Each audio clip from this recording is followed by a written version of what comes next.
हरियाणा में ये एक गाना, वो महबूबा तेरे दिल के पास ये है मेरी मंजिल मकसूद, ये मुझे बहुत पसंद आया जब मैं बड़ा हो गया। तो अब जब मैं बड़ा हो रहा था तो ठीक है, आज की तारीख में चूंकि आपके पास अब बड़ी जिम्मेदारियां आ गई हैं, तो मंजिल मकसूद जो आपकी है, यानी कि वो जगह जहां तक आपको जाना है, 2047, आपके प्रधानमंत्री कहते हैं कि 2047 में विकसित भारत, और यह उसकी शुरुआत है 2024-25। मंजिल के लिए रास्ता कितना मजबूत है? देखिए, ये जो लक्ष्य की भारत को विकसित भारत बनाना, ये टर्मिनोलॉजी माननीय प्रधानमंत्री जी ने अमृत काल की शुरुआत के प्रारंभ में दी, लेकिन भारतीय जनता पार्टी और भारतीय जनता पार्टी से पहले जनसंघ स्थापना के समय में दीनदयाल जी और श्यामा प्रसाद मुखर्जी जी ने जिस लक्ष्य को लेकर के इस राजनीतिक दल के रूप में ये स्थापना की थी जनसंघ की, जिसे बाद में भारतीय जनता पार्टी ने अडेप्ट किया भारतीय जनता पार्टी के निर्माण के समय, वो लक्ष्य क्या था? भारत को सशक्त, संपन्न, समृद्ध, शक्तिशाली देश बनाना। और उसी दिन मार्ग भी तय था कि इस लक्ष्य की प्राप्ति का मार्ग गांव, गरीब, किसान, पीड़ित, शोषित, वंचित, दलित, इन सब के जीवन में परिवर्तन लाने के रास्ते से जाता है। तो लक्ष्य तय था, मार्ग भी तय है। उसी लक्ष्य को प्राप्त करने के लिए हम उसी मार्ग पर कि देश के सर्वहारा वर्ग का सशक्तिकरण करते हुए, उनको एम्पावर करते हुए, उनकी ताकत को बढ़ाते हुए, उनकी सृजित शक्ति के आधार पर हम देश को विश्व का विकसित देशों की श्रृंखला में ले जाकर के खड़ा करेंगे। मेरा सवाल इसलिए था कि 2024-25 आपका बजट आया और आपके नेता प्रतिपक्ष हैं राहुल गांधी, उनकी पार्टी, वो पार्टी कह रही है कि अब बजट जो है सिर्फ सरकार को बचाने और चलाने की कोशिश है। आज तो उन्होंने पार्लियामेंट में हलवा सेरेमनी की तस्वीर भी दिखाई कि इसमें बताइए कि पिछड़े तबके के और दलित के कितने लोग हैं। तो इसलिए मेरा सवाल था कि रास्ता आपका कितना मजबूत है? देखिए, जो कुछ राहुल गांधी जी ने पार्लियामेंट में कहा है, जो उन्होंने हलवा सेरेमनी की फ़ोटो दिखाई, मैं समझता हूँ कि ये बहुत छोटे सोच के साथ में कही गई अपनी बात थी। मेरा तो एक प्रश्न है, वो जो अधिकारी, मैंने देखा नहीं है जो कोई भी होंगे, क्योंकि उस स्तर के अधिकारी, एडिशनल सेक्रेटरी या सेक्रेटरी लेवल के अधिकारी होंगे, वो सब 90 या उसके पहले के बैच के IAS अफसर होंगे। उस समय तक तो हिंदुस्तान में OBC का आरक्षण ही लागू नहीं हुआ था, और उस समय तक 90 तक, 47 में देश आज़ाद हुआ, तब से लेकर के 90 तक किसकी सरकार थी देश में? क्यों नहीं उन्होंने इसके ऊपर कोई निर्णय किया था? तो अपनी गलतियों का दोषारोपण दूसरे पर करना, अपनी विफलताओं का दोषारोपण दूसरे पर करना, ये मुझे लगता है कि स्वभाव का हिस्सा बन गया है। और देश प्रश्न न पूछे, इसलिए खुद प्रश्न खड़े करो और भाग जाओ, ये कांग्रेस का आज के फिलॉसफी, फलसफा उनके। आज राहुल गांधी बहुत ज़ोर शोर से एक बात लगातार कहते रहे कि मैं जातिगत जनगणना करवा करके रहूँगा। इसको आप कैसे देखते हैं? क्योंकि यह उनके लिए एक्सपेरिमेंट है, मुझे लगता है कि, और उनकी जो कामयाबी है उसको बुनियाद मानते हैं कि यहाँ ठीक चल रहा है। देखिए, जातिगत जनगणना की चर्चा उन्होंने कोई आज से प्रारंभ नहीं किया। इस विषय पर का चुनाव आप नतीजे उठा करके देख लीजिएगा कि देश की जनता ने इस विषय को कितना एंडोर्स किया है। माइक्रो लेवल पर जाकर के पिछले चुनाव की, लोकसभा चुनाव की भी समीक्षा कर लीजिए, आपको जहाँ विषय संज्ञान में आ जाएगा कि ये जो जातिगत जनगणना का विषय, इसने कितने वोटर्स को जो है मोटिवेट किया है, विपक्ष को जो वोट मिले हैं उनमें से। इसलिए केवल मात्र ये कह देना, सनसनी पैदा करने के लिए कह देना, ये कांग्रेस के स्वभाव का हिस्सा है। फिर मैं कहूँगा, देखिए, कांग्रेस ने पहले आज़ादी के समय में देश को मज़हब के आधार पर बांटा, फिर भाषा और बोली के आधार पर बांटा, फिर अमीर और गरीब के नाम पर बांटा, फिर ऊंचे और नीचे के नाम पर बांटा, फिर अगड़े और पिछड़े के नाम पर बांटा। अब बांटते बांटते अब जातियों के नाम पर बांट रहे हैं। और आप देखिएगा कि कुछ वर्ष बाद में अगली पीढ़ी जब आएगी, नेहरू परिवार की, गांधी परिवार की, और भगवान करे आए, वो आएगी, तब वो निश्चित रूप से जो है वो उपजातियों के आधार पर बांटने की चर्चा करते हुए दिखाई देंगे, क्योंकि बांटना उनकी फितरत का हिस्सा बन गया है। वो सवाल लेकिन उल्टा आप पर उठाते हैं और ये कहते हैं कि दरअसल जिसकी हिस्सेदारी 85% की है उसको उतनी भागीदारी नहीं है, और वो कहीं ना कहीं एक नैरेटिव तैयार कर रहे हैं, उस नैरेटिव को कहीं एक ताकत मिल रही है, इसलिए वो ज़्यादा जोर डाल रहे हैं इस पर। देखिए, गरीब जिसकी हिस्सेदारी की वो चर्चा करते हैं, अनुसूचित जाति, अनुसूचित जनजाति, हमारा वनवासी, हमारा आदिवासी, हमारा पिछड़े वर्ग का लोग, हमारे माइनॉरिटी के लोग, जिनकी चर्चा वो करते हैं और जिसको वो 85% सेगमेंट की बात कहते हैं। मैं आपसे एक प्रश्न करना चाहता हूँ और आपके दर्शकों से उसका उत्तर मिलेगा। देश में 55 साल तक राहुल गांधी जी के परिवार की पार्टी का शासन रहा, प्रत्यक्ष रूप से भी रहा, अप्रत्यक्ष रूप से भी। कभी वो सीधे कलम से चला रहे थे, कभी रिमोट कंट्रोल से चला रहे थे, उसको छोड़ दीजिए। 2014 में नरेंद्र मोदी जी की सरकार बनी, देश में 4 करोड़ लोगों के पास में घर में बिजली नहीं थी 21वीं शताब्दी में।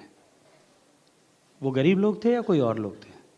11 करोड़ लोगों के पास में देश में सामान्य शौचालय की सुविधा नहीं थी। वो कौन लोग थे? वो गरीब लोग थे। देश में 16 करोड़ परिवारों के पास में पीने का पानी नल के माध्यम से नहीं आता था। वो कौन लोग थे? वो गरीब थे। देश में 12 करोड़ के आसपास ऐसे परिवार थे जिनके पास में safe cooking, clean cooking fuel नहीं था, गैस का चूल्हा नहीं था। वो कौन लोग थे? वो गरीब थे, वो दलित थे, वो पीड़ित थे, वो आदिवासी थे, वो माइनॉरिटी के लोग थे। देश में ऐसे 60 करोड़ लोग ऐसे थे जिनके पास में अपनी चिकित्सा के खर्च के लिए कोई किसी तरह का अम्ब्रेला कवरेज नहीं था। देश के 12 करोड़ किसानों के पास में फसल बीमा का उचित मुआवजे का सिस्टम नहीं था खराबे के समय में। कौन लोग थे? वो गरीब थे, किसान थे, आदिवासी थे, वो हमारे माइनॉरिटी के लोग थे। अब जो माइनॉरिटी के दर्द की चिंता करने वाले राहुल गांधी जी हैं, अपने पूर्वजों से, अपने पुरखों से, अपनी पार्टी के पुरोधाओं से पूछिए कि 55 साल तक देश पे सरकार चलाते हुए उन्होंने उस सर्वहारा वर्ग की चिंता क्यों नहीं की थी। आप कहते हैं कि गरीबों और किसानों की बेहतरी की चिंता कांग्रेस ने नहीं की। राहुल गांधी आप एक सवाल कर रहे हैं, वो कह रहे हैं कि जो एमएसपी है, आपने एक समीक्षा कमेटी बनाई, 2 साल उसके पूरे हो गए हैं, किसानों के आंदोलन को हवा दी जा रही है, दिल्ली कूच कराने की तैयारी चल रही है। वो कहते हैं किसानों के हक में यह सरकार फैसला नहीं कर रही है। देखिए, सौभाग्य से जब आप ये प्रश्न पूछ रहे हो, मैं इसका उत्तर एक किसान के नाते भी दे सकता हूँ, क्योंकि मुझे प्रत्यक्ष रूप से हल चलाने का अनुभव है, देश में भी और दुनिया के अन्य देशों में भी, दुनिया के अन्य कॉन्टिनेंट्स में भी। मैं इसका उत्तर किसानों की संस्थाओं और ऑर्गेनाइजेशंस के साथ में जुड़ा होने का एक प्रतिनिधि होने के नाते भी दे सकता हूँ। मैं जब आपको इसका उत्तर दे रहा हूँ तो भारत सरकार के माननीय मोदी जी के पहले स्पेल में कृषि राज्य मंत्री के नाते काम करने के अनुभव के आधार पर भी दे रहा हूँ। भारत फूड डेफिसिट नेशन था, खाद्यान्न की कमी वाला देश। हम सबको जानकारी है, 60 के दशक में तत्कालीन प्रधानमंत्री लाल बहादुर शास्त्री जी को देश की जनता से आह्वान करना पड़ा था कि सप्ताह में 1 दिन उपवास करना चाहिए ताकि लोगों को भोजन मिल सके। हमारे हुक्मरान मांग करके दूसरे देशों से, मैक्सिको से, ब्राज़ील से और अमेरिका से, ऑस्ट्रेलिया से जो है वो गेहूं और खाद्यान्न लेकर के आते थे। देश के कृषि वैज्ञानिकों का अभिनंदन होना चाहिए, देश के किसानों का अभिनंदन होना चाहिए कि उन्होंने भारत को न केवल आत्मनिर्भर बनाया अपितु भारत को फूड सरप्लस नेशन बनाया। लेकिन जब ये पैराडिम शिफ्ट हो रहा था, उस समय में समय की मांग और आवश्यकता थी कि देश के कृषि क्षेत्र को देखने का नज़रिया बदला जाए। लेकिन दुर्भाग्य से उस समय पॉलिसी पैरालिसिस से ग्रसित सरकार थी, राहुल गांधी जी के पार्टी की सरकार थी, रिमोट कंट्रोल से चलने वाली सरकारें थी, इसलिए वो निर्णय नहीं कर पाए। और वो निर्णय नहीं कर पाए, उसका खामियाजा किसान को भुगतना पड़ा। मैंने किसान को एमएसपी का दाम 1.5 गुना मिलना चाहिए, इसके आंदोलनों में शिरकत की है। आज देश के किसान को मैं जिम्मेदारी के साथ में कहता हूं कि लागत का 1.5 गुना मूल्य सब क्रॉप्स में मिलता है। न केवल लागत का 1.5 गुना मूल्य घोषित किया जाता है, क्योंकि मैं आंकड़ों सहित बता सकता हूं, समय की सीमितता नहीं बोलूंगा, कि पहले केवल जब हम आंदोलन करते थे, दबाव खड़ा करते थे, तब सरकार 50 रुपए बढ़ाती थी और जितना बढ़ाती थी उतना प्रोक्योरमेंट कम कर देती थी। अब 1.5 गुना भाव बिना मांगे हुए ऑटोमेटिक सिस्टम से बढ़ता भी है हर फसल चक्र से पहले, और प्रोक्योरमेंट भी उसी तदनुरूप बढ़ता भी है। फिर ये आग क्यों है? किसानों का ये जो भी सुगबुगाहट है वो क्यों है? देश में कितने लोगों को प्रधानमंत्री किसान सम्मान निधि का जो है सहयोग राशि मिलती है? 6,000 रुपए, लगभग 11 से 12 करोड़ किसानों को देश के हर कोने में है। कितने प्रदेशों में कितनी जगह पर किसान इस तरह से आंदोलनरत हैं? एक बार इस पर थोड़ा सा माइक्रो लेवल पर सोच करके देखिए, उत्तर अवश्य मिल जाएंगे। पॉलिटिक्स से उत्तर अवश्य मिल जाएंगे। आप चूंकि खेती बाड़ी किसानी को बहुत अच्छा समझते हैं, आपकी समझ भी उस पर बहुत अच्छी है। आप कहते हैं कि सरप्लस प्रोड्यूस हमारे यहाँ हुआ, हम ऐसा एक देश बनाए। प्याज की पैदावार बहुत ज़्यादा महाराष्ट्र में, चूँकि वहाँ चुनाव होने वाले हैं, और आपने एक्सपोर्ट पर रोक लगा रखी है, वहाँ के किसानों में एक नाराज़गी बढ़ रही है, इसका कोई कारण? देखिए, प्याज बहुत ही सेंसिटिव क्रॉप है, शेल्फ लाइफ बहुत कम है, एक साथ प्रोडक्शन होता है। जब प्रोडक्शन होता है तब देश भर में उसकी प्राइसेस बहुत बुरी तरह से गिरती हैं। जिस दिन प्राइसेस गिरना शुरू होती है, हमको इंपोर्ट भी करना होता है, हमको इनिशिएटिव्स भी लेने होते हैं। सरकार टॉप्स की स्कीम चलाती है, उसके तहत 25% प्रोडक्शन को सकम करती है, खरीदती भी है। भारत सरकार के सहयोग से खरीदती है, राज्य सरकारों के प्रपोजल के आधार पर खरीदती है, ताकि मार्केट में से 25% क्वांटिटी सक हो जाए तो ऑटोमेटिकली प्राइसेस जो हैं वो इन्फ्लेट हों, वापस बढ़े, किसान को लाभकारी मूल्य मिल सके जी। लेकिन जैसे ही जो है फसल चक्र बीतता है, क्योंकि शेल्फ लाइफ कम है जी, इसलिए मार्केट में जैसे ही क्राइसिस आना शुरू होता है, भाव बढ़ते हैं, तब उसकी उल्टी प्रक्रियाओं को सरकार को लेना पड़ता है। मैं आपके दर्शकों की जानकारी के लिए बता दूं, भाभा एटॉमिक रिसर्च सेंटर ने एक जो है इरेडिएशन टेक्नोलॉजी डेवलप की थी कुछ वर्षों पहले।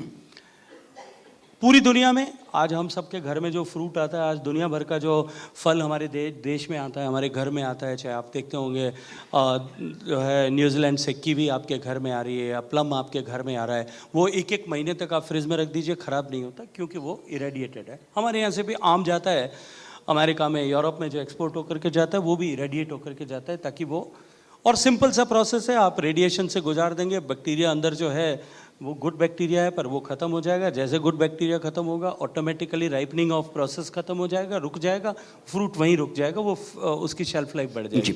Same initiative is to be taken for the onion farmers, उसके ऊपर काम करना पड़ेगा। सरकार ने माननीय मोदी जी के नेतृत्व में FPOs का निर्माण किया, और ये एक पॉलिसी चेंज किया कि इरेडिएशन, क्योंकि रेडिएशन को लेकर के बहुत सारी चुनौतियां हैं, बहुत सारी सावधानियां रखने की आवश्यकता है, इसलिए इरेडिएशन की ये व्यवस्था FPOs में भी को भी मिले, कोऑपरेटिव्स को भी मिले, इस तरह की व्यवस्था करके आने वाले समय में प्याज की शेल्फ लाइफ बढ़ाने के ऊपर काम कर रही है सरकार। और मैं आपको कह रहा हूं कि जिस दिन ये कैपेसिटी बिल्डिंग आने वाले कुछ समय में हो जाएगी, उस दिन इस समस्या का स्थायी समाधान हो जाएगा, जो समस्या इस देश में पिछले 70 साल से अटकी हुई है। प्याज के किसानों के लिए आपने बेहतर बात कही है, मुझे लगता है कि आपको सुना जाना चाहिए वहाँ। राहुल गांधी, चूँकि आपने कहा कि जातिगत जनगणना का मामला बहुत पहले से उठा रहे हैं, और ये मामला इंडिया अलायंस के कई दलों का है, वैसे ही अग्निवीर का है।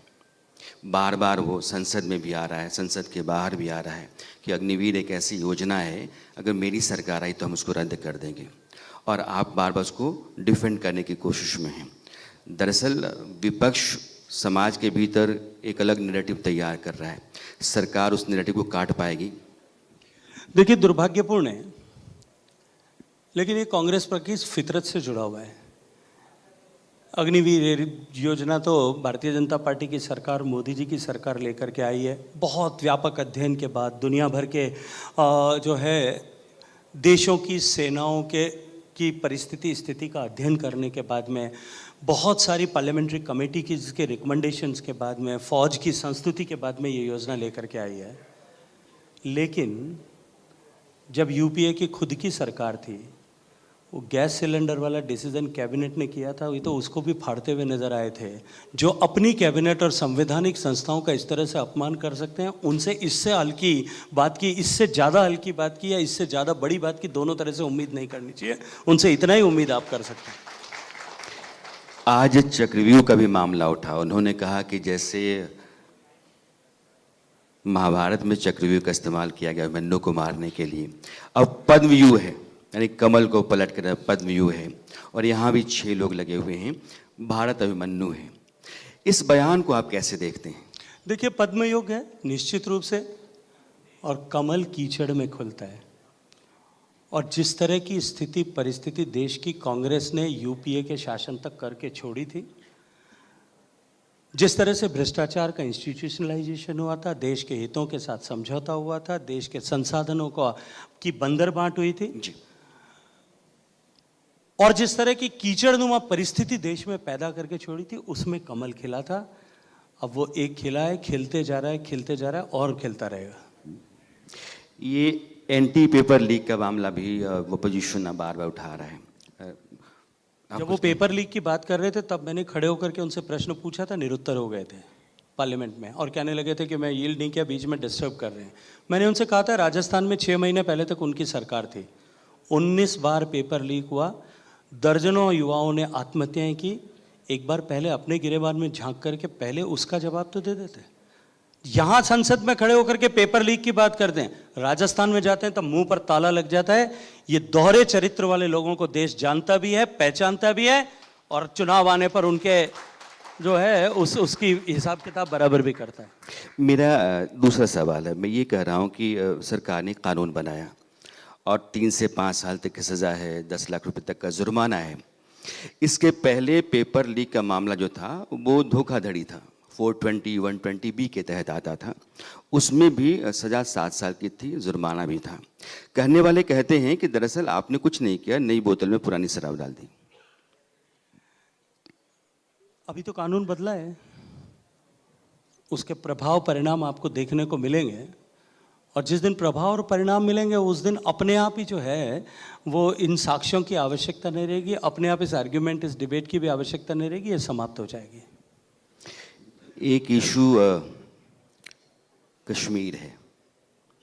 कश्मीर में सरकार चुनाव की तैयारी कर रही है, चुनावी बंदोबस्त की आहट है, और कश्मीर जिस रास्ते पर चल रहा था, तरक्की के रास्ते पर, अमन के रास्ते पर, उसमें अब थोड़ी सी दिक्कतें पैदा हुई हैं, आतंकवादी मामले बढ़े हैं। कश्मीर जैसे मामले को सरकार कैसे देख रही है और उसको कितनी संजीदगी से ले रही है? देखिए, अत्यंत विनम्रता के साथ में मैं आपके प्रश्न में संशोधन करना चाहूँगा। आपने कहा कश्मीर एक इशू है, कश्मीर इशू नहीं है, नहीं, इसके जिगर का टुकड़ा है, भारत का अभिन्न अंग है। पहली बात। दूसरी बात, जो कश्मीर में परिस्थितियां हैं, उतार चढ़ाव, साहब कई दशकों का नासूर है, भरते भरते भर जाएगा। आखिरी कहीं जो है, जो ऊपर की खरोंच के जने पे थोड़े बहुत जो दाग निकल रहे हैं, थोड़े दिन इंतज़ार करिए। कश्मीर में जिस तरह से परिवर्तन हो रहा है और कश्मीरियों की मानसिकता में जिस तरह से परिवर्तन हुआ है, कश्मीर ने जिस तरह से विकास का रास्ता देखा और कश्मीर ने जिस तरह से पहली बार आज़ादी पाई है 370 की गुलामी से, आप उसका प्रभाव देखते जाइए। कश्मीर भारत का ग्रोथ इंजन बनेगा। मैं टूरिज़्म मंत्री होने के नाते आपसे कह रहा हूँ। चूँकि पर्यटन के लिहाज से कश्मीर, चूँकि बात आपने बहुत अच्छी मतलब अच्छे मोड़ पर ला कर की है, कश्मीर में चीज़ें बदली हैं, सिनेमा घर खुले हैं, लाल चौक पर देर रात तक वहाँ जलसा हो जाता है, तिरंगों की पात दिखती है। बतौर टूरिज़्म मिनिस्टर, कश्मीर में ऐसा क्या क्या हुआ है जो नए सिरे से चल रहा है? देखिए, सबसे बड़ा विषय अमन और शांति है। लोगों का कॉन्फिडेंस बिल्ड हुआ है, देश भर के, दुनिया भर के लोगों का वो जो है आत्मविश्वास वापस लौटा है कि कश्मीर सुरक्षित है। और कश्मीरियों ने भी वापस, एक लंबे लंबे अंतराल के बाद में कश्मीरियों ने भी वापस वो जो है टूरिस्ट फुटफॉल देखा है, उनकी इकोनॉमी वापस बदलती हुई उनको दिखाई दे रही है। इसलिए जो दोनों तरफ से ये परिवर्तन आया है, ये परिवर्तन कश्मीर को बहुत बहुत आगे तक लेकर के जाने वाला है। मैंने इसलिए कहा था कि पिछले साल 2 करोड़ के आसपास सैलानी कश्मीर गए थे, अपने आप में रिकॉर्ड है। मैं बिहार से आता हूँ। इस बार के बजट में आपने बोध गया के लिए भी अच्छा खासा बजट लिए लोकेशन है, और उसमें विष्णुपद मंदिर और महाबोधि मंदिर काशी कॉरिडोर के तरह ही विकसित किए जाएंगे। इन दोनों को लेकर के क्या योजना है, कैसा होगा ये? देखिए, मैं इसका उत्तर दूं उससे पहले कश्मीर से जुड़ी हुई एक बात और जी। कह दूं। आपने कहा 2 करोड़ लोग गए थे। माननीय प्रधानमंत्री जी ने एक नई शुरुआत की कि जो है कश्मीर में लैवेंडर की खेती होनी चाहिए। और डोडा जिले में, जिस डोडा जिले की पहचान मुझे लगता है देश का सामान्य आदमी अगर है तो वो उसको सीधा कोरिलेट आतंकवाद से करता होगा, उस डोडा जिले में लैवेंडर की खेती को देखने और उसका एक्सपीरियंस करने के लिए जो टूरिस्ट गए हैं वो संख्या 2 लाख से ज़्यादा है। उसके खेतों में लैवेंडर एग्रीकल्चर टूरिज्म का इसको एक्सपीरियंस करने के लिए जो लोग गए वो 2 लाख से ज़्यादा हैं। अब उससे आगे बढ़कर के विष्णुपाद का मंदिर की आपने चर्चा की, आपने महाबोधि मंदिर की चर्चा की। देखिए, माननीय प्रधानमंत्री जी के नेतृत्व में जब काशी कॉरिडोर बनाया गया, जब उज्जैन का महाकाल लोक बनाया गया और इस तरह के अन्य मंदिरों पर भी इस तरह से जो है पूरे कॉरिडोर्स बनाए गए, holistic development of the destination किया गया, उसका प्रभाव आप देखिए। आज उज्जैन में महाकाल लोक में जाने वाले टूरिस्ट की एवरेज संख्या जो है वो एक वीक की संख्या 1 मिलियन को क्रॉस कर गई है। ठीक ऐसी ही परिस्थिति काशी में है। इस अनुभव के आधार पर हम देश के अन्य तीर्थ स्थलों का भी इस तरह से विकास करें। और उसको प्राथमिकता क्यों? प्राथमिकता इसलिए कि वो केवल भारत के लोगों के लिए एक अनुभव के लिए डेवलपमेंट नहीं है, ये हॉलिस्टिक डेवलपमेंट दुनिया में भारत से जो है वो निकल करके 48 देशों तक जो बुद्धिज्म गया, उस बुद्धिज्म का एक्सपीरियंस लेने के लिए भारत के गया में लोग आए, इसके लिए भी ये महत्वपूर्ण है। इसलिए इन दोनों मंदिरों का होलिस्टिक डेवलपमेंट हो, डेस्टिनेशन डेवलपमेंट हो। माननीय प्रधानमंत्री जी के नेतृत्व में बजट में इस बात की घोषणा की गई, लेकिन ये केवल एक घोषणा नहीं है। हमने एक कंपटीशन प्रधानमंत्री जी की प्रेरणा से प्रारंभ किया है। मार्च में घोषित किया था, लेकिन चुनाव की आचार संहिता के कारण चलते आगे नहीं बढ़ा पाए। अभी उसकी डेट एक्सटेंड करके उस पर हमने काम करना प्रारंभ किया है।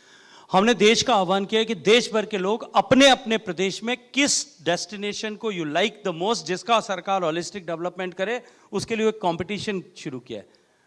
और उस प्रतियोगिता में जो बेस्ट ऑफ डेस्टिनेशंस आएंगे, उन सारे डेस्टिनेशंस का इसी तरह से हॉलिस्टिकली डेवलपमेंट करेंगे, क्योंकि ये आवश्यकता है। आज जिस तरह से माननीय मोदी जी के नेतृत्व में काम करने वाली सरकार के चलते हुए हमारी इकोनॉमी ग्रो हुई है, जिस तरह से हमारे सामान्य आदमी की डिस्पेंसिबल इनकम बनी है, जिस तरह से हमारा एस्पायरिंग क्लास के नंबर्स में वृद्धि हुई है और वो घर से निकल करके आज कुछ जीने के लिए ऐसे टूरिस्ट डेस्टिनेशन पे जा रहा है, हमारे एस्टेब्लिश्ड टूरिस्ट डेस्टिनेशन पे कंजेशन हो रहा है। उसको डीकंजेस्ट करने के लिए ये भी आवश्यक है कि हम इस तरह के हॉलिस्टिक डेवलपमेंट डेस्टिनेशंस पे करें, नए डेस्टिनेशंस को खड़ा करें। और माननीय प्रधानमंत्री जी के नेतृत्व में हम इस दृष्टिकोण से इस रास्ते पर चल करके काम कर रहे हैं। अभी चूंकि ये साल 3 राज्यों में चुनाव का है, तीनों बहुत महत्वपूर्ण है, महाराष्ट्र, झारखंड और हरियाणा। और बीजेपी तीनों जगहों पर लगी, तीनों जगहों पर उसके सामने चुनौतियां हैं। हरियाणा में जैसे ही, महाराष्ट्र में कमोबेश वैसी हैं। चूंकि चुनावी रणनीति पार्टी की आप देखते समझते भी हैं। और हरियाणा और महाराष्ट्र, इन दोनों राज्यों की बात में करूँ, झारखंड तो अलग है, इन दोनों स्टेट में आपके लिहाज से बीजेपी अपने बूते कहाँ खड़ी आपको दिखती है? देखिए, मुझे आपके प्रश्न से 7 महीने पहले की परिस्थिति याद आती है। इसी हॉल में, इसी जगह पर एक टीवी का ऐसा ही कार्यक्रम था और उस समय राजस्थान, मध्य प्रदेश, छत्तीसगढ़, इनमें चुनाव होने वाले थे। मध्य प्रदेश में हमारी सरकार थी, दोनों जगह बाकी कांग्रेस की सरकार थी। और मुझसे पहले उस दिन संयोग से जो व्यक्ति इस जगह पर जहाँ मैं बैठा हूँ वहाँ बैठे थे, वो कांग्रेस पार्टी के एक बड़े नेता थे।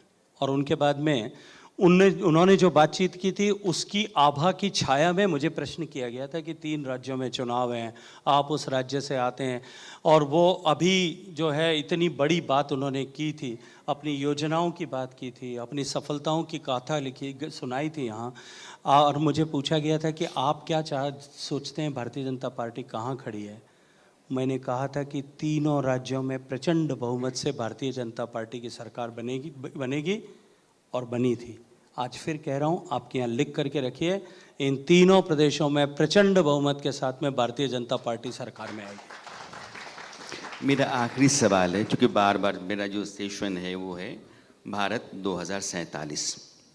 नरेंद्र मोदी आपके प्रधानमंत्री 100 दिनों का रोड मैप कहते हैं कि लेकर चलो, 100 दिनों के भीतर आपको कुछ ना कुछ करके देना है।